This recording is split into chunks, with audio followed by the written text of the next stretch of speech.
everyone, and welcome to this edition of the Video Game Town Hall podcast, the official podcast of Video Game Town.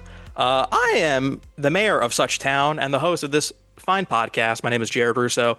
Siddhant Adlakha is maybe the best writer on the internet. He's worked at Variety, the New York Times, The Guardian, NY Mag, New York Film Critics Circle. You were on a jury for South by Southwest? That's pretty cool. A couple of times, yeah, and thank you. I'm very humbled by your introduction, but I really appreciate it. Yes, I'm on your website.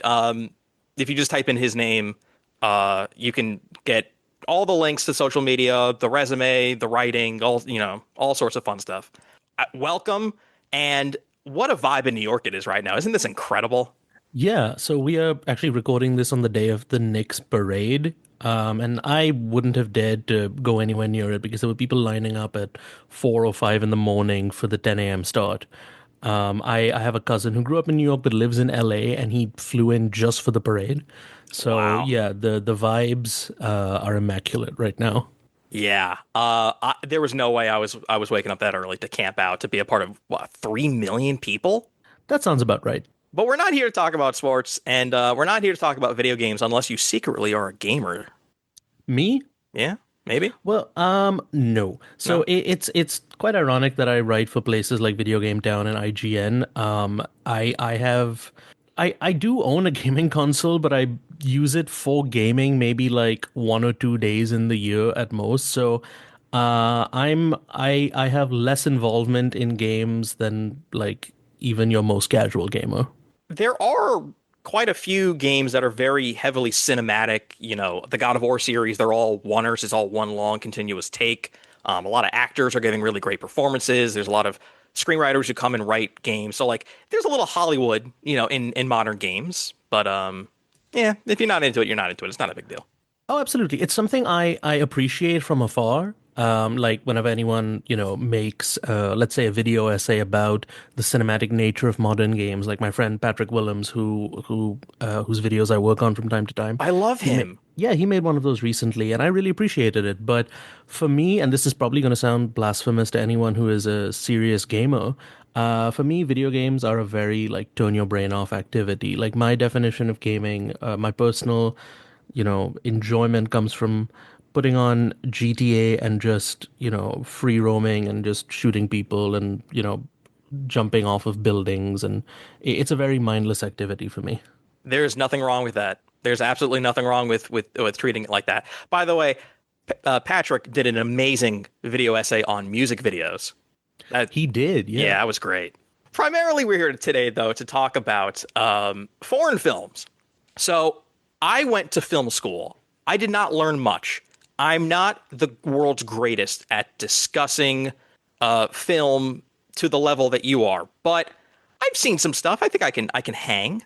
I wrote down a list of some foreign films that I think would be good places to start people who are dipping their toes in the water, because I feel like in the last 10 years, there have been a lot more like good box office returns, like, a lot of horror, but a lot of indies that are making money. Everything Everywhere All at Once was a big hit. So like, I feel like maybe people are becoming cinephiles, maybe the younger crowd. And there's a lot of new audiences that are like, hey, maybe you should go back and check out some of these things that you and I recommend that I think are wonderful. If you can get over, what was the quote? Like the small, subtitles. If you can get over that small amount of inches that you're welcoming a wide world of new film.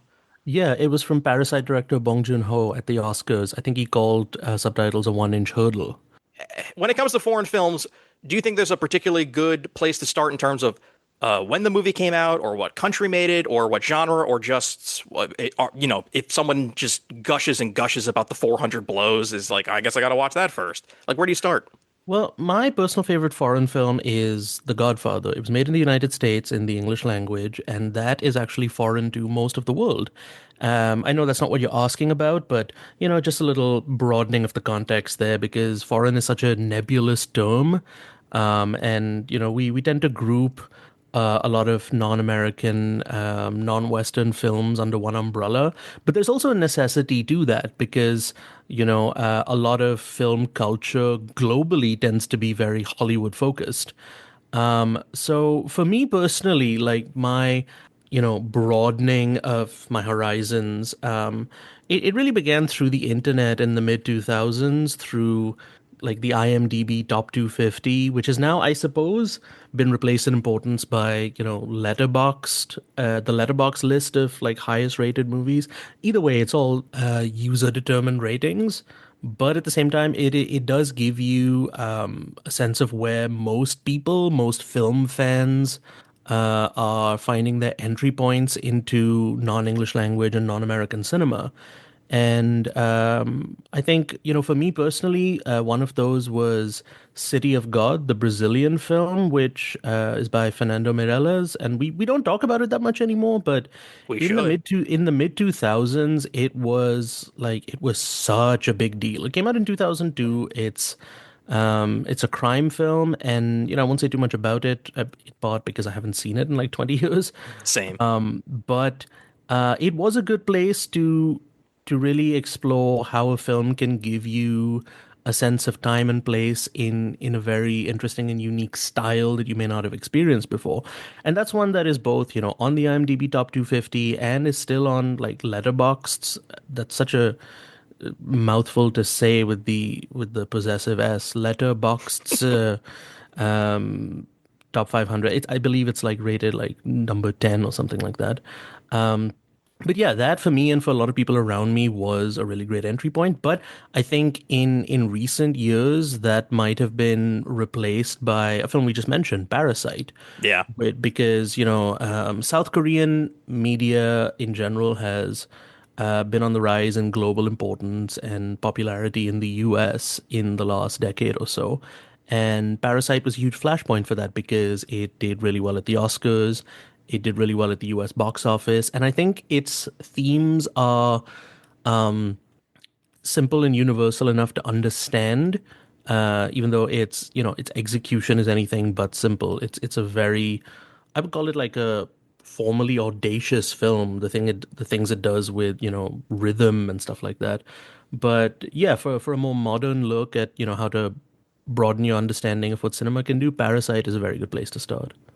All right. Well, first of all, well done on calling The Godfather a foreign film to you, because that really does like put me in perspective of like, oh yeah, like it's foreign to me, an American, but it's not foreign to most of the other billions of people around the world. I think world cinema was like a phrase people were trying to like toss out there to sort of like recontextualize like non-English, non-Australian, non-American movies. But yes, for the purposes of this discussion, I guess technically, if it, to the most of the people listening to this, they are American. They do speak English, so like that is, no slight Of to course. yeah. Yeah, I have no issue with referring to something as foreign. I think where a lot of people might rightfully get tripped up is the phrase foreign language, which even the Oscars changed a few years ago. I think it was around the time of Parasite, actually, because it just raises the question of, what is a foreign language in a country like America, where all sorts of dialects have been spoken for centuries. But, calling something foreign in and of itself just refers to national boundaries which do exist. So I have no issue with how anyone wants to refer to, the kinds of films that we're talking about, which are, because it is much more complicated to say non-American, but then we're also talking about some non-British and Yeah, non-Australian and non-English, but then, it's a mouthful. what about English language films that are produced elsewhere, blah blah blah. So it's an umbrella that even though I don't use it, it exists for a reason. It's totally fine. Absolutely. You did crawl into my brain and steal one of my movies off my list. I have a ton more, but City of God is an editing marvel. Like that opening hmm montage, it just goes so quick. People were pitching it to me back when I was in like early college, like, and you would meet like-minded people who were also in the film program and they would recommend things. I kept hearing like it's like The Wire, and I was like, "Oh my God, it's like The Wire. It's like an epic crime." And I watched it, and it was incredible. So that was one of the ones I was going to pitch. The first, I guess these are technically two movies. They're by a man named Stephen Chow. It's Shaolin Soccer and Kung Fu Hustle. Oh I yeah. think these are brilliant. They're hilarious. They are completely unorthodox in the world of comedy. It's a sports. One is a sports film that is very unlike any sports film you've ever seen, and the other one is an action movie, but like that's not even doing it justice. These two absolutely rewired my brain when I saw them, and I think they are so funny and so special and unique. I don't think any Stephen Chow's movies after these really lived up to these first two, but if you want to see something that'll rock your world, those are my two go-tos. And it's a good time to watch Shaolin Soccer because we have the FIFA World Cup going on right now in the US and Canada and Mexico as well. So it is the perfect time to check it out. But yeah, those are two films that really give you a sense of just how something like visual comedy can translate across borders. Because, even today we have this perception, or people tend to have this perception when they think of foreign film as this something very austere and educational, and you see it, satirized a lot online and on TikTok and stuff. Like, oh, I just want to watch a Marvel movie. You want me to watch some 14-hour black and white movie from the point of view of a pigeon, which actually does sound interesting, but that's a whole It separate does. issue. Yeah. But most of the world watches the same fart comedies that we do. And not to say that that's the only thing that Stephen Chow's movies are doing. They are, hilarious and raunchy and just so full of energy. Yeah. And I probably discovered them around the same time as I did City of God. So yeah, Shaolin Soccer and Kung Fu Hustle, two movies that will really give you a sense of, what general audiences worldwide really gravitate towards outside of just Hollywood blockbusters, and they're just really, really fun. They're the most Looney Tunes ass things you can imagine. God, there's like what Absolutely. there's one bit in Kung Fu Hustle that involves like a box of snakes that is like such a great. It's one of the all-time jokes. Um, do you have another movie to recommend? Why don't we go back and forth? Yeah, I would say, it's a swing in the complete opposite direction from Stephen Chow. I would say Seven Samurai, which again was a huge entry point for me in terms of Akira Kurosawa's work. And if you are really looking to get into, I guess, cinema that is somewhat longer and somewhat more, it requires a tiny bit more patience. Seven Samurai is a great place to start because it is also like it is just an accessible epic. And, along with something like Citizen Kane, it has this reputation of being homework. But when you actually watch it, you realize it is just one of the most entertaining movies ever made. And it has the austere reputation it does because it is just so like cinematically effective at everything it does. Like even though it's funny, it's emotional, it has these broad epic sweeps, it's full of action, but Kurosawa was just such an expert at staging, such an expert at giving you a sense of environment, a feel for a place that it's one of those movies that feels like such a complete cinematic experience. For those who haven't seen it, it's from 1954. I can't remember the runtime off the top of my head. It's somewhere between 3 and 4 hours long. But if you can watch an 8 hour miniseries, you can watch a 4 hour Kurosawa movie, and it's pretty readily available on physical media and on streaming. And you get one of the all-time great drunk performances from Toshiro Mifune. Well, then there's the Magnificent Seven, and then the remake of that, and I'm sure there's a whole seven blank multiverse that Hollywood will glom onto, right? Not just Hollywood, actually. The Seven Samurai has been used as a template for action movies and other kinds of movies worldwide. You have Iranian versions, you have versions from all over the place, including probably what is considered the greatest or most popular Bollywood film of all time, Sholay from 1975, which I would say is a great place to get into like mainstream Hindi language cinema.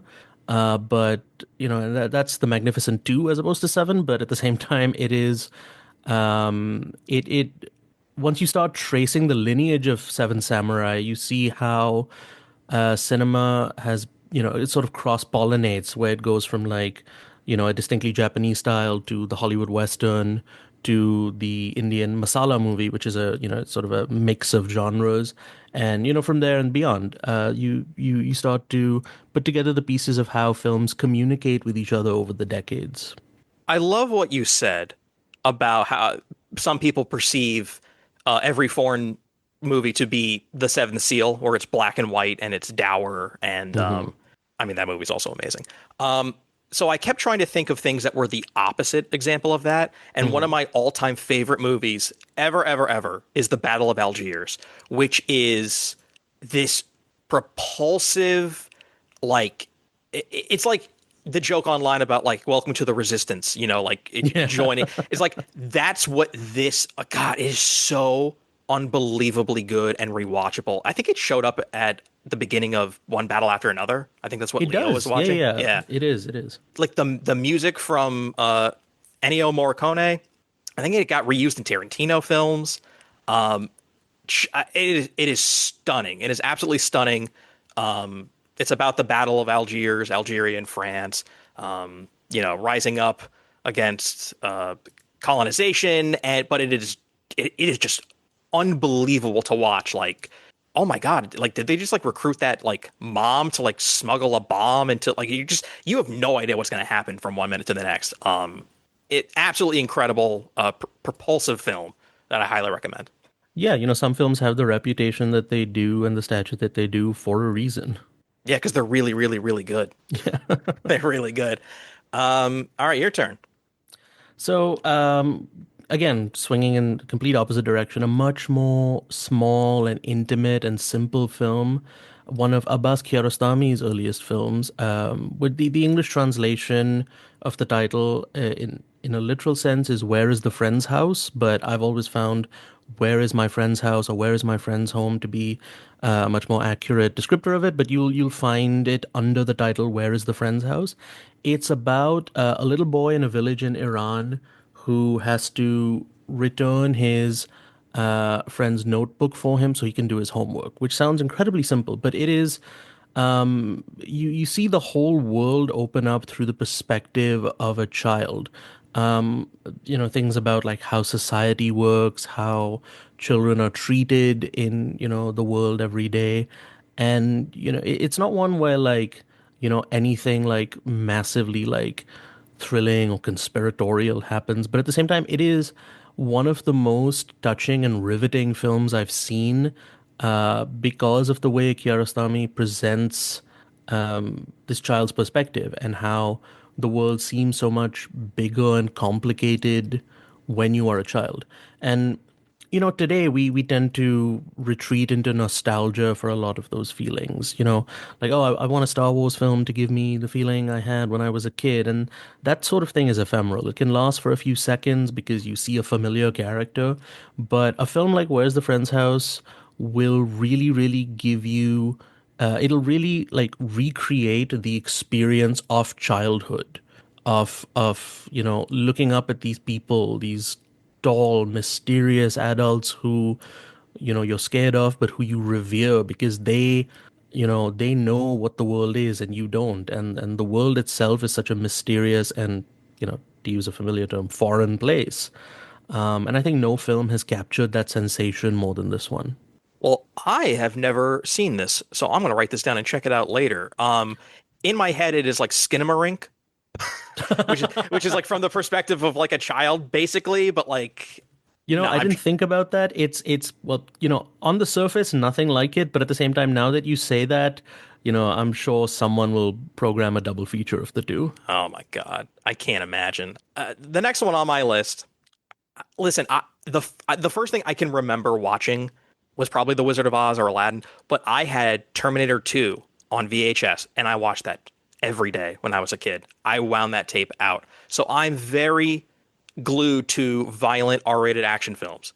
And I think if gamers especially have heard the term battle royale a lot because there are a lot of video games in the subgenre of battle royale. But if you've seen the original movie Battle Royale, which is a Japanese dystopian action film about like school kids like having to kill each other, man, oh man, are you in for a roller coaster ride? This is one of those precious things that I hope people don't touch. Like I don't want them making like an American remake or whatever because like they already kind of did that with the Hunger Games. But this is like the OG like one place random spots are being blown up or being sort of like you can't go here and there are random weapons on the map and it is just about these kids having to sort of like deal with the given circumstances that they have found themselves in. And it's violent and it's twisty and turny and fun. I don't know if this is like the most like on the nose obvious thing for like a white dude to be saying, but like yeah, Battle Royale kicks ass. I don't think there's anything wrong about saying that at all. Trust me, because we're Great. both coming at this with very similar perspectives of, having gone to film school and grown up around the same time. And Battle Royale has, been bandied about as one of those touchstones. It's actually not one that I've seen, but it's one I've seen referenced a lot in terms of, like you said, video games, but also the Hunger Games and a lot of modern, like YA dystopia. But yeah, I'm glad that you brought it up. It reminds me it's one that I actually have to watch. It's a lot of fun. It just moves, man. And then you get to learn about the kids' backstories. And I was reading about it. Like apparently there was some thing that happened in like in Japan where like kids like couldn't go to school or something like that. So they were like, I'm trying to remember like what the circumstances was that like sort of inspired the idea, but it was some like policy that happened, and everyone was like, what if these kids like what are they doing? Like they can't go to school, so like what would they do? Go out in the streets and kill each other? Light bulb. All right, your turn. Another really, really big entry point for me, again, in the mid 2000s, and I'm sure you'll probably agree with this the moment I say it, is Park Chan-wook's Old Boy. Yep. And it's one that, I think it was probably largely responsible for, the beginning of popularizing South Korean ultra-violence and just South Korean revenge films in the West and elsewhere. I grew up in India, but at the same time, our film discourse on like non-Indian films would be sort of routed by way of America. So if something in East Asia got popular in the US, it would eventually make its way to us. But Old Boy is, again, it's, on the surface, it's simple in its plot. It's this sort of absent father who gets mysteriously imprisoned in a hotel for, I believe it's about a decade, and then is randomly released 10 years later. And in all that time, he has been preparing for his revenge. And something that, brings people to this movie is it has what is considered to be one of the best like unbroken long take fight scenes in all of cinema. Something that people have tried and tried and tried to recreate, and to this day they try and recreate it, Yeah. and it just doesn't have the same effect. But if you've heard tell of the one take hammer fight, this is where it's from. And it's another movie that's been remade in India, in the United States, to not as great effect either on either side. But yeah, Old Boy is one of those really, really iconic sort of gateway films that still really holds up. I watched it again, a couple of years ago, and it really still holds up. Uh, I went to the theater to see the remake from Spike Lee, and that movie does not work. I really didn't like it, but because the original is so iconic and the original is so it is R rated. So like, don't go in thinking you're gonna have like a swell time, but I just don't think like anyone can sort of redo the magic that movie captures of like eating an octopus or like being so tired having like beaten the crap out of people with a hammer in this hallway like or the crazy twists at the end like I don't know how you can try to replicate that, but I can tell you Spike Lee did not he did not succeed.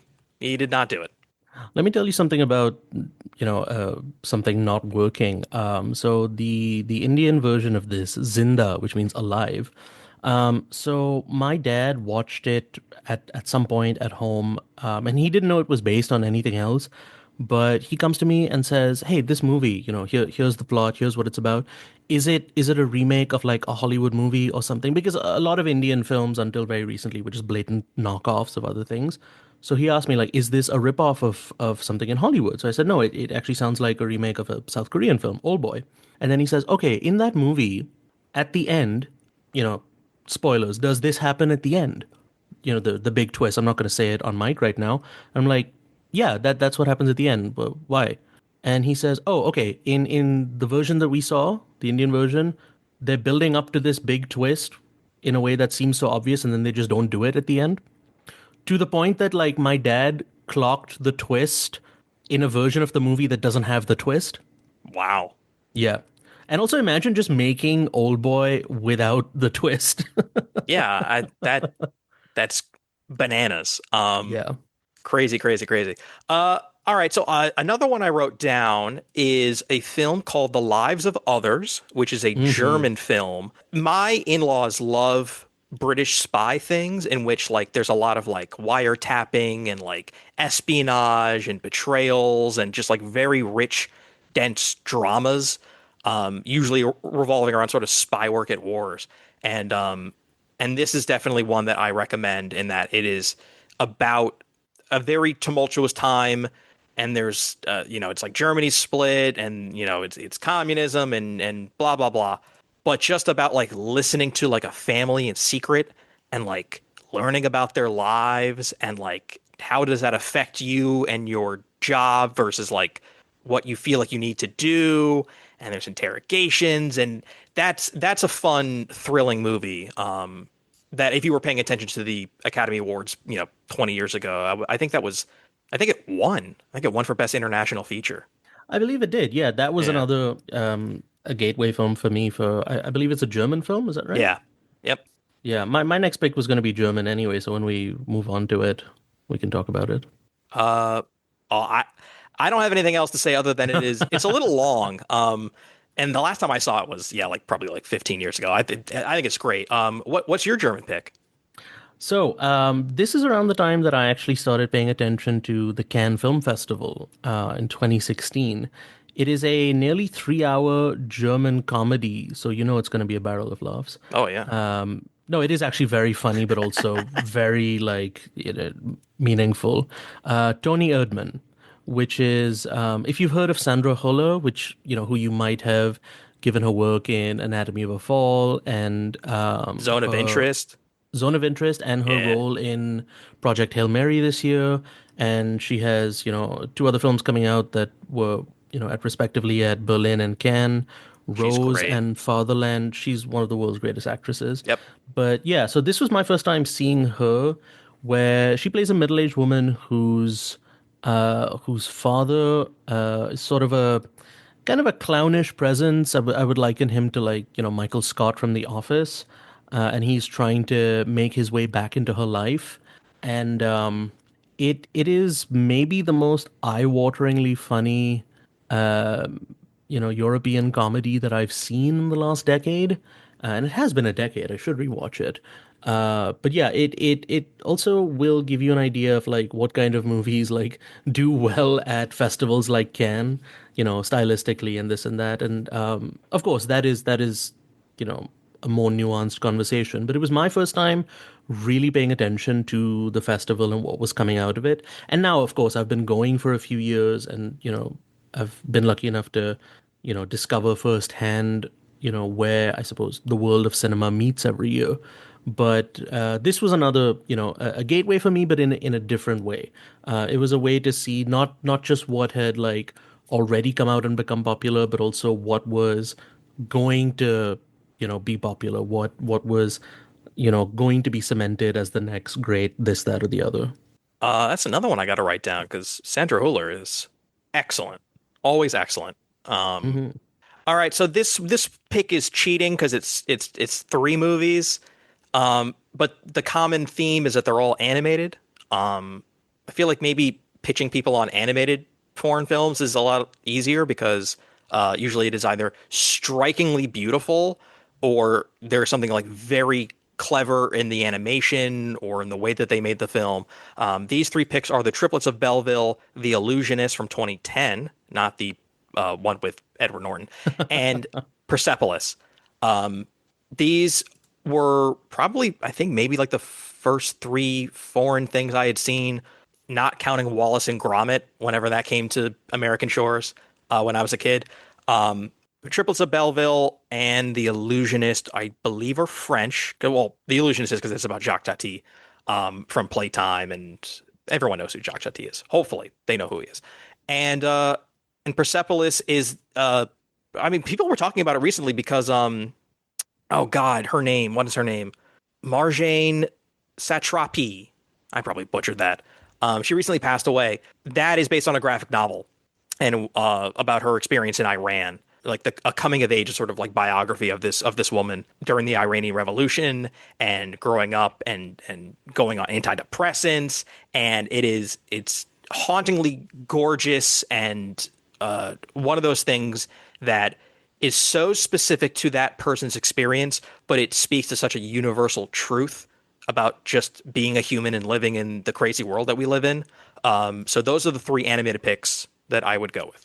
Yeah, and the first two, Triplets of Belleville and The Illusionist, are both by Sylvain Chomet, who I believe is one of the greatest animators of all time. And I actually haven't seen The Illusionist. I've seen a lot of his other films, but I can vouch for the Triplets of Belleville as one of the most idiosyncratic and unique looking and unique feeling films that you'll ever see. And also, if you want to get a sense of how the sort of satirical way in which the world views America, it's one that will give you a really kooky version of that too.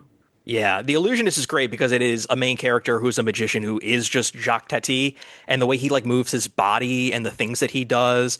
They even kind of mix in a little joke about like the live action version of him versus like the animated version of him. So that one is a really a lot of fun. It's also very short. It's like 75 minutes. So you can just knock that out, like while you're checking your email for all I care. You should not be multitasking, by the way, while watching these films. I know people do, but like you shouldn't. Yeah, another one that Chomet had that came out, I believe, last year was A Magnificent Life, or Marcel and Mr. Pagnol, which is again it's a sort of biopic about a playwright who is visited by a childhood version of himself, and it both has these like bits of realism and how it presents the world and the the French landscape where he grew, where this, the subject grew up, but it has all this, dazzling like magical realism to it as well, and that's something that Chomet is really deft at, combining these different styles. And so the moment you look at, his work, the moment you look at the characters in it and the sort of caricatured, expressions, you get a sense of like, oh, this is what this guy is all about. He's like a caricature sketch artist who's sort of making magic with what he does. All right, if you had one final pick, we can get to some honorable mentions, but if you had one more pick for people, what would it be? This one is from 2023 or 2024. It's called A Night of Knowing Nothing. It's by Payal Kapadia, who's a new Indian filmmaker. It was her first feature. She also made one that people may have heard of called All We Imagine as Light, which was a drama that won the Grand Prix at the Cannes Film Festival a couple of years ago. Um, Actually, you know what? I'll recommend them both. A Yeah, Night of go Knowing for it. Nothing. A Night of Knowing Nothing is a documentary, and sort of, I think it was made in made as like kind of a student film because it is about protests at the Film and Television Institute of India, which was the film school that she went to. And at the time, because of the changing government under Narendra Modi, institutions like that particular film school saw a lot of increased, right-wing influence, and it's about those protests against, appointing demagogues in positions of influence. But the framing device of it is a student at the institute finding a box of old letters and films, which were written as sort of a love letter between two students. Um, and it's sort of a documentary fiction hybrid, and one of the most dazzling but also disturbing films that I've seen in recent years because it gives you a sense of how precarious it is to be a young person or a student coming up in, a country like India where there is so much authoritarian influence. And you get a similar sense of it in her debut narrative feature, which is only her second feature, All We Imagine is Light, which is about, three women in Mumbai who, two of whom have moved from a different part of the country. And they work as nurses. And it's one of them is, engaged in a new blossoming romance. Another one is, dealing with her husband having moved abroad and cut off contact with her. And a third woman, a friend of theirs who works at the hospital in the kitchen, is dealing with just the loss of her her apartment so that builders can take it over. And all these things kind of tie together as a portrait of not just, womanhood and sisterhood in modern India, but also the ways in which the the personal and the political become entwined. And they're both these gorgeous and at times dreamlike films that really give you a sense of what it is to just to be alive in a world that is constantly shifting under your feet. And I think, like you said at the top of this recording, we're living at a time when, this is happening all around the world and, here in the US where we're recording as well. And so these films they become universal in their specificity.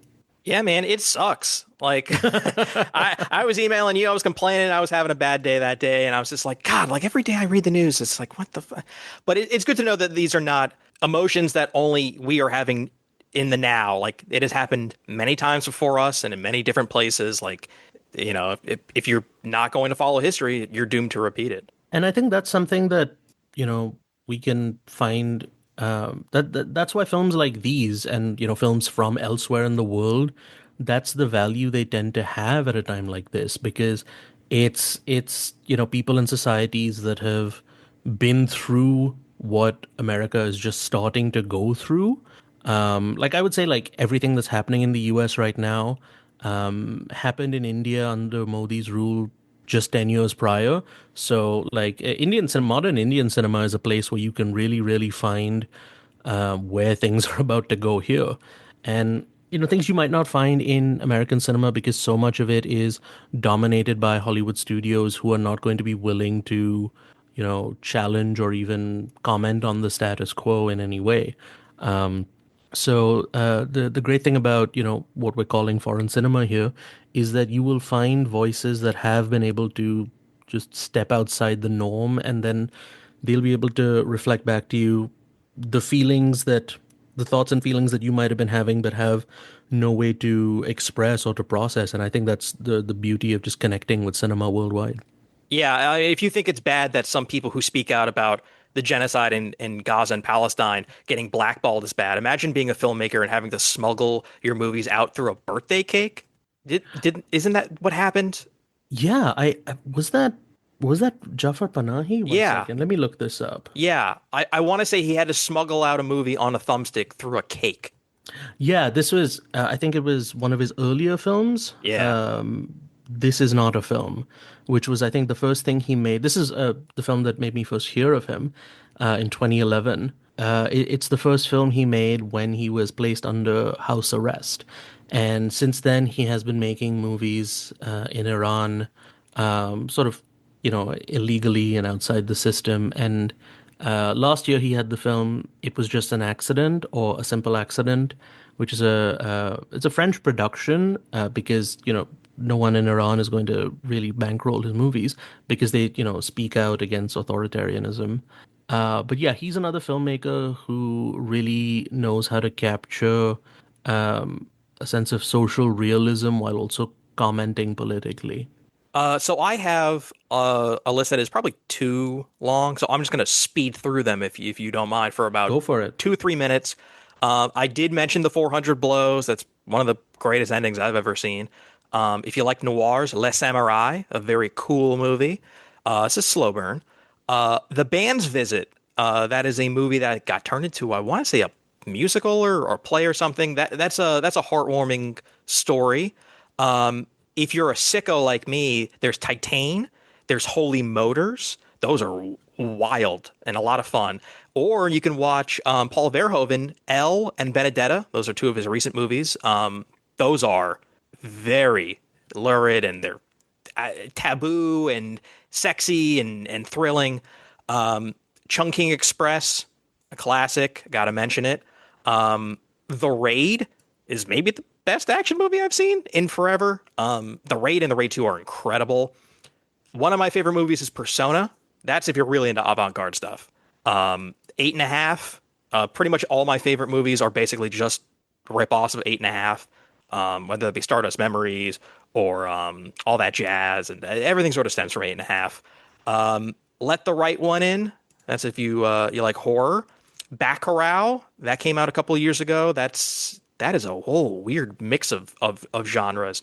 Denis Villeneuve, Incendies. That's before he kind of went Hollywood, but he's one of our best working filmmakers alive.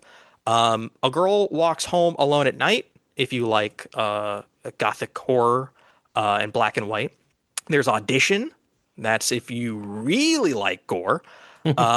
Rules of the Game is a movie from the 30s that looks like it's from the 60s. I don't know how the hell they did that. Amor is very, very sad. So go in knowing it's super a bummer, but that's a gorgeous film.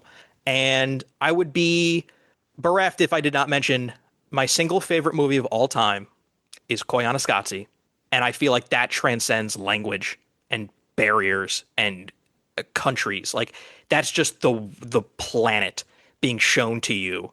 So there's like Baraka and Samsara and the other Scotty movies. Like those are it's just images and sound and editing, and it is just the most mesmerizing thing. I can't believe they've all captured all that stuff on film.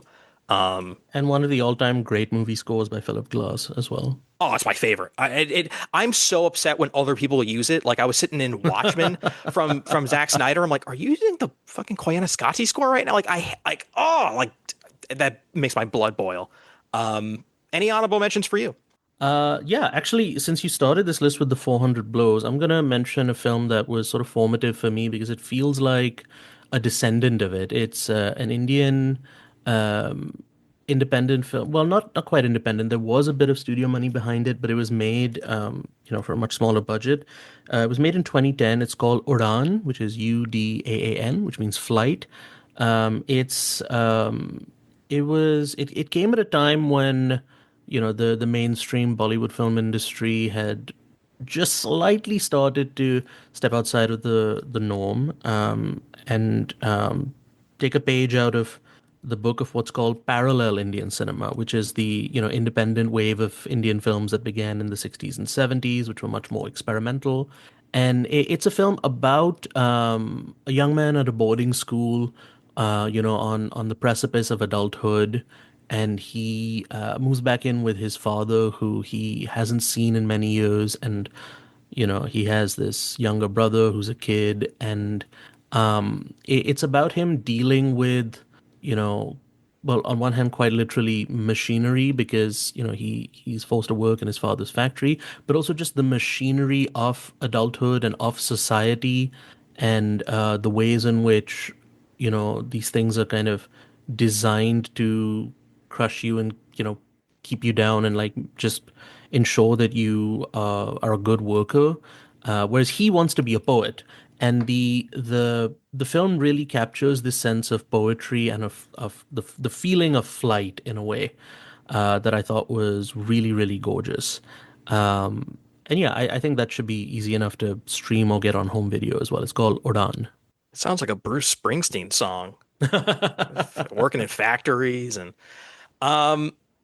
so now I feel like we need to make the transition to the end of our pod in which I have to ask you. I know it's summer movie season, and I know everyone is probably hitting you up saying, "Oh, what should I see?" And is film just 24 lies per second? And is it ethical to explore the boundaries outside of the frame? How That's a good is conversation. Disclosure Day? That's a conversation I have every day. I know. Disclosure Day is so good. So good. Oh All my right. God. It is Spielberg at his most Spielbergian, for better and worse. Love it. It is just, everything you could want from a Spielberg movie. And I know people have said, "Oh, it's not realistic," and like, sure, but like you said, Who cares? film is a lie at 24 frames per That's second, or right. 24 lies per second. But no, I think if you're on Spielberg's wavelength, and many people aren't, my wife, she doesn't like his movies at all, which is fine. But it's something I'm dealing with. I'll go to therapy sooner or later, or make movies about it. Who knows? God. But it's a movie that begins as like a conspiracy thriller and then just explodes into like this propulsive like examination of Spielberg's own work and his own fixations. And it works on two levels because it works if you know nothing about the person who made it. It just works as like a straightforward, like, Hollywood thriller, but it also works as an interrogation of modern images and the things that, Spielberg has been making for over 60 years at this point, because his first feature back in 1964, which no one has seen because he was 17 when he made it, Firelight, and then all through Close Encounters and E.T. and War of the Worlds, things that he's been doing for decades and decades, come rushing back in this movie. But he approaches it with a kind of like wisdom and open-heartedness that I think we haven't really seen from him in a very long time. Yeah, it is maybe the most sincere action blockbuster you'll see from a Hollywood studio, this year, next year, who knows?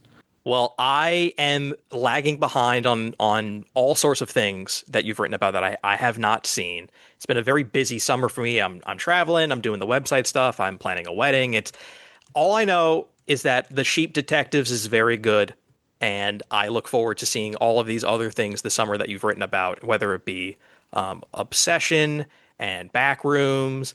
You're going to be writing about Evil Dead Burn? I think that's one. They've got so many of those in production now. I think it Yeah. is Evil Dead Burn. Okay. Um, and I very much want to see what the hell they're doing with Spider-Man because that's my guy. Hell What's that? yeah. What else is coming out this summer that oh, the Jackass. I have to see Jackass. Oh yeah, Jackass. That's gonna be like I think it's gonna be like mostly a clip show, but I'm not complaining. And I think there's a Supergirl movie coming out in a couple of Eh. weeks. Yeah, I'm interested. I like the filmmaker. I think the casting is quite good.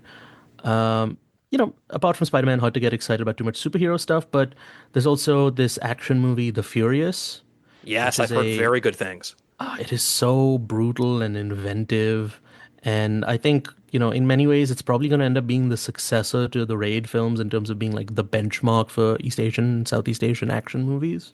Well, that's it. I have to cancel all my summer plans. I have to go see this movie right now because, dude, The Raid, like that 2-on-1 fight scene in that locked room with like oh my God. Yeah. Oh, This so one great. takes that and ups the ante. And it also has quite a number of Raid actors. It has Yayan Ruyan, who plays Mad Dog, and it also has Joe Taslim, who is one of the villains in the Raid 2. Remember when they showed up in one of the Star Wars movies Oh, yeah, for for like like two 5 seconds? seconds. That was strange. I mean, listen, good for them on getting a paycheck, but like, Yeah. unbelievable. All right, well, where can people find more of your work on the internet if they're interested? So my work is all over the place. I freelance for a bunch of websites, including, as Jared mentioned, Variety, IGN, of course, right here at Video Game Town. I tend to post my work to places like Instagram, Blue Sky, and X, the everything app. It's all happening there. All the Nazis are there. Ugh. But yeah, if you Google me, you might find something or the other. Excellent. Well, thank you so much. This has been a dream. I'm sure we will have you on again to talk about, I don't know, award season, festival season, Avengers Doomsday hype, which, Ooh. listen, I, it's over for them. They don't know it, but it sucks because my favorite character is Doctor Doom, I and I'm know. so attached to Doctor Doom, and I'm like, I cannot believe like it's going to be like the third whiff, like the third strike and you're out because they've done it twice and they've messed it up twice. They've done it 3 times before. There was the 90s movie as well, the Roger Corman Oh, one. that's right. Yeah. Yeah, look, I'm hoping Yeah. and praying because, we definitely need to have a longer conversation about this. Doom is one of the greatest characters in all of not just comic books, but in all of fiction. Yes, thank you. Yeah, I've got my fingers crossed. I don't have high expectations, but it's happening whether we like it or not. I know. I just the one trailer they showed at CinemaCon, I was reading and it was like he catches Thor's hammer and breaks it. I'm like, I've seen that before. Or Thor says, "This is the greatest threat I've ever seen." I'm like, I've seen that before. Like everything you're describing, they've done in other movies before. Like, have they really just run out of ideas? That's insane to me. Look, the more I think about it, the more the Russo brothers really got lucky that they had the kind of studio machinery around them that they did, and you'll very rarely hear me say that. But I mean, maybe No, they'll you're get right. lucky again. Maybe they'll get lucky again. Who knows? You're 100% right. Thank you so much, and check out Thank you for our. having me. Thank you. Oh, you're very welcome. The pleasure is all mine. You can check us out at videogame.town. We're on YouTube and we're on Blue Sky and Instagram and TikTok. We're going to have more reviews coming your way. This has been so much fun. So thank you for listening, and we'll catch you next time.